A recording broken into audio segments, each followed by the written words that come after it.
जय श्री कृष्ण बच्चों, कक्षा 3 में आपका फिर से स्वागत है।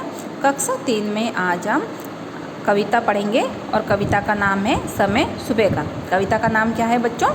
समय सुबह का। तो सुबह के समय के बारे में आज हम अध्ययन करेंगे कि सुबह के समय क्या क्या होता है और क्या चहल पहल रहती है।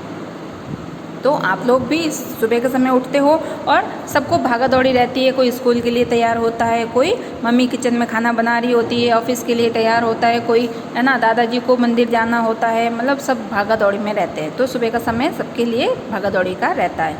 तो और हमें समय सूर्योदय से पहले उठ जाना चाहिए। ठीक है बच्चों, तो आज हम पढ़ते हैं समय सुबह का। जागो आया समय सुबह का, बाग बगीचा आंगन महका। नहीं अंधेरा नहीं धुंधल का, आई सुबह लिए उजियाली। आसमान रंग गया सुनहला, फैल गई पूरब में लाली। अब देखो बच्चों, सुबह का समय है ना, सूर्योदय से पहले का समय।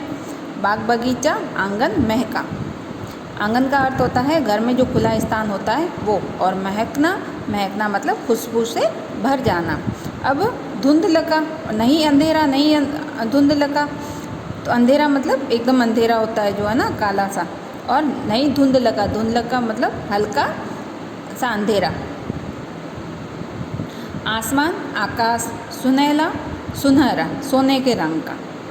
पूरब पूर्व जो दिशा होती है, सूरज जहाँ से उदय होता है, उगता है ना। तो कवि कह रहा है कि सुबह के समय के दृश्य का वर्णन करते हुए कवि कहते हैं, उठो जागो सुबह हो गई है ना। सुबह का समय हो गया है। बाग बगीचे घर आंगन सब खुशबू से भर गए हैं। क्या हो गए हैं? खुशबू से भर गए हैं। क्यों? क्योंकि सुबह के समय फूल खिलते हैं, है ना। तो उस फूलों की महक से घर आंगन हम बाग बगीचा महक उठे हैं। अब ना तो अंधेरा है और ना ही धुंधलापन है। अब सुबह का उजाला हो गया है, आसमान का रंग सुनहरा हो गया है और पूर्व दिशा में लाली फैल गई है। अर्थात पूर्व दिशा में आसमान लाल हो गया है। अब पूर्व दिशा में आसमान लाल कैसे हो गया है? क्योंकि सूर्य उदय होने वाला, सूरज उगने वाला है। इसीलिए सूरज का इतना तेज होता है कि वो उगने से पहले ही आसमान पूरा एकदम कैसा कर देता है, सोने के जैसा, है ना, सुनहरा। ऊंची शाखाओं को छूती किरणें आ उतरी हैं भू पर, ओस कणों को चुगा उन्होंने सभी जगह से एक एक कर।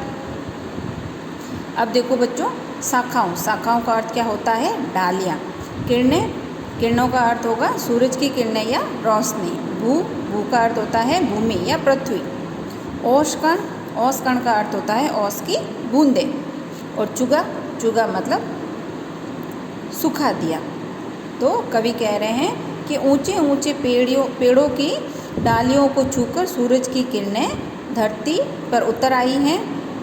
उन्होंने सुबह की ओस की बूंदों को सब जगह से एक एक कर चुग लिया है, अर्थात सुखा लिया है ना। जब सुबह सुबह हम उठते हैं तो हमें पानी की बूंदें दिखाई देती है ना, पेड़ों पर, घास पर। तो जैसे सूरज उगता है तो क्या होता है, वो पानी की बूंदें क्या होती है, गायब हो जाती है। मतलब सूरज ने ऊंची ऊंची शाखाओं को, डालियों को चीरती हुई किरणें धरती पर आ पहुंची है और उन किरणों ने ओस के कणों को सुखा लिया है। फीका पड़ा चांद का मुखड़ा, नहीं चांदनी रही यहाँ अब। सारी रात चमकने वाले तारे जाने गए कहाँ सब। अब देखो बच्चों, फीका पड़ना मतलब चमक कम हो जाना, है ना। फीका पड़ा चमक कम हो जाना। मुखड़ा मतलब मुँह। चांदनी का अर्थ होता है चांद की रोशनी। तो कवि कह रहे हैं कि अब तो चांद का मुखड़ा भी फीका पड़ गया है। अब दिन में आपको चांद कैसा दिखाई देता है? सफ़ेद दिखाई देता है ना। हाँ, तो और रात में एकदम पीला सोने के जैसा दिखाई देता है। मगर दिन में सूरज की रोशनी से चांद का मुखड़ा भी क्या हो गया है? फीका पड़ गया है, अर्थात चमक कम हो गई है। और अब चांदनी भी गायब हो गई है। चांद की जो चांदनी थी वो भी सूरज की रोशनी से गायब हो गई है। और जो तारे थे सारी रात चमकने वाले, वे भी न जाने कहाँ गायब हो गए हैं। मुर्गों ने उठ बांग लगाई, चहक उठी चिड़िया मन भाई। कुकड़ू को चींची आवाज़ें गूंज उठी कानों में भाई। बांग लगाना मतलब सुबह के समय जो मुर्गे बोलते हैं, तो मुर्गे को बोलने को बांग लगाना कहते हैं, है ना। गूंज उठना, गूंज उठने का मतलब होता है सब तरफ से आवाज़ आना, चहकना, चहचहाना है। तो कवि कह रहे हैं कि मुर्गों ने कुकड़ू को बोलकर बांग लगा दी है, चिड़ियों का मन भी चहक उठा है।